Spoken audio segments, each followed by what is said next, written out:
Fish batter fry আর fish fry এই দুটো বললেই বাঙালির একদম জিভে জল চলে আসে। কিভাবে এটা সহজেই পারফেক্ট রেসিপি আমি তোমাদের সাথে আজকে শেয়ার করব। হাই এভরিওয়ান, আমি উমা বলছি উমস কুকিং ল্যাব থেকে। সবাই ভালো আছো তো? ভিডিওটা একটা লাইক করে দিও প্লিজ। ভেটকি মাছের ফিলে দিয়ে সবচেয়ে ভালো হয় ফিশ ফ্রাই আর ফিশ ব্যাটার ফ্রাই। তোমাদের কাছে না থাকলে বাসা বা ভোলা ভেটকি ইউজ করতে পারো। প্রথমে ভালো করে ধুয়ে নিয়ে নুন, হলুদ আর অল্প ভিনিগার বা লেবু রস দিয়ে ফার্স্ট ম্যারিনেশন করে নিয়েছি। সেকেন্ড ম্যারিনেশনের সময় এটার মধ্যে দিতে হবে, দেখো, ধনে পাতা, কাঁচা লঙ্কা, রসুন বেটে রেখেছিলাম সেটা দিয়ে দিলাম। আর দিয়ে দিলাম এখানে পুদিনা পাতার গুঁড়ো। তোমাদের কাছে যদি পুদিনা পাতার শুকনো গুঁড়ো না থাকে তাহলে তোমরা ফ্রেশ পুদিনা পাতা বেটে দিয়ে দেবে। আর এখানে 1 চামচ দিয়ে দিলাম আদা বাটা। এবার খুব ভালো করে এগুলো মেখে নিয়ে এগুলোর মধ্যে কি করতে হবে, ম্যারিনেশনটা ভালো মতো সেকেন্ড ম্যারিনেশনটা করতে হবে। অল্প 1 চামচ এখানে ভিনিগার দিয়ে দিতে হবে। এবার ভিনিগার দিয়ে ওটা ভালো করে মেখে রাখতে হবে। গোলমরিচের গুঁড়ো আর পরিমাণ মতো এর মধ্যে দিয়ে দিলাম নুন। ব্যাটারটা আমাদের তৈরি করে নিতে হবে। আমরা অনেকেই এটা বাটার ফ্রাই বলি, আসলে ফিশ বাটার ফ্রাই বলে হয় না, এটার নাম হচ্ছে ফিশ ব্যাটার ফ্রাই। যেহেতু আমরা ব্যাটার তৈরি করছি, এখানে 1/2 কাপ দিলাম ময়দা। যতটা ময়দা দেবো তার অর্ধেক নেব কর্নফ্লাওয়ার। 1/4 কাপ নিলাম কর্নফ্লাওয়ার বা 4 টেবিল স্পুন। ভিডিওটা ভালো লাগলে একটা লাইক করে দিও প্লিজ।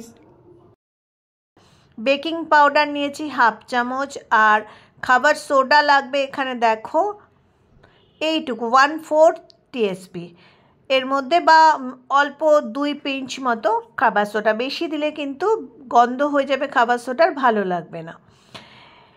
এর মধ্যে অল্প গোলমরিচ মিশিয়ে দেবো আর দিয়ে দেবো নুন, পরিমাণ মতো নুন। এবার সব ড্রাই ইনগ্রেডিয়েন্টসগুলো খুব ভালো করে মিশিয়ে নিতে হবে। এই যে পরিমাণটা বললাম ময়দা আর কর্নফ্লাওয়ারে, এটা কিন্তু যতটা ময়দা তার হাফ নিতে হবে কর্নফ্লাওয়ার। এবার সমস্ত ড্রাই ইনগ্রেডিয়েন্টসগুলো আমি ভালো করে মিশিয়ে নিলাম। এবার এর মধ্যে আমি 2 চামচ বাটার মিশিয়ে দেবো। বাটার মেশালে কি হবে, এটা খুব মুচমুচে হবে। এখানে তোমরা বাটার না হলে সাদা তেলও দিতে পারো, তবে বাটারটা দিলে খুব ভালো টেস্টি হবে। এই পরিমাণ ব্যাটারের জন্য আমাদের 2টো ডিম লাগবে, আর দুটো ডিম দিয়ে ভালো করে এটা মিশিয়ে নিতে হবে। আমি যেভাবে বলছি এভাবে বানালে তোমরা পারফেক্ট দোকানের মতো একদম ব্যাটার ফ্রাই বাড়িতেই বানাতে পারবে। 2টো ডিম দিয়ে খুব ভালো করে এটা মিশিয়ে নিলাম। তারপরে এটাকে আমি ঠান্ডা জল দেবো, একটু ফ্রিজের ঠান্ডা জল দিয়ে এটাকে মিশিয়ে নিলে একটা থকথকে মতো, খুব লাইট হবে না, আবার যেরকম বেগুনির আমরা ব্যাটার তৈরি করি ঠিক সেরকমই ব্যাটারটা হবে। খুব হালকাও হবে না, আবার খুব ভারীও হবে না, যাতে কোটিংটা খুব সুন্দরভাবে মাছের মধ্যে হয়ে যায়। ম্যারিনেশন করা মাছটাকে আগে থেকেই ম্যারিনেট করে রাখতে হবে, আর ব্যাটারটা বানিয়ে সাথে সাথেই কিন্তু ভাজতে হবে, কারণ বেকিং পাউডার আর বেকিং সোডা এর মধ্যে দেওয়া আছে। এইভাবে কোটিং করার ফলে মাছটার মধ্যে দেখো কি সুন্দর কোটিং হয়ে যাচ্ছে। কোটিংটা কিন্তু ব্যাটারটা কিন্তু এরকমই হবে, একদম পাতলাও হবে না, আবার একদম বেশি গাঢ়ও হবে না। এবার ছাঁকা তেলে এটাকে ভেজে নিতে হবে। যত বেশি তেলের মধ্যে ভাজবে এটা বেশি ভালো ফুলবে। আমি বাড়িতে ভাজছি বলে এটাকে অল্প তেল দিয়েই ভাজছি, কারণ ভাজার পরে আমরা বাড়িতে কোনো তেলটা রাখি না, সেই তেলটা ফেলে দিই, কারণ একবার ভাজা হয়ে গেলে সেই তেলটা আমরা খাই না, সেটা কিন্তু খুব শরীরের জন্য খারাপ। তাও দেখো এটা কি সুন্দর ফুলবে।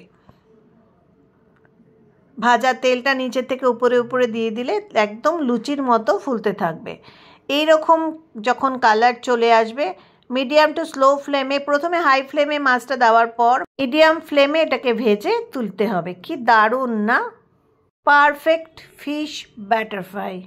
ভিডিওটা ভালো লাগলে কিন্তু লাইক করে দিও, সাবস্ক্রাইব করে বন্ধু হয়ে যেও।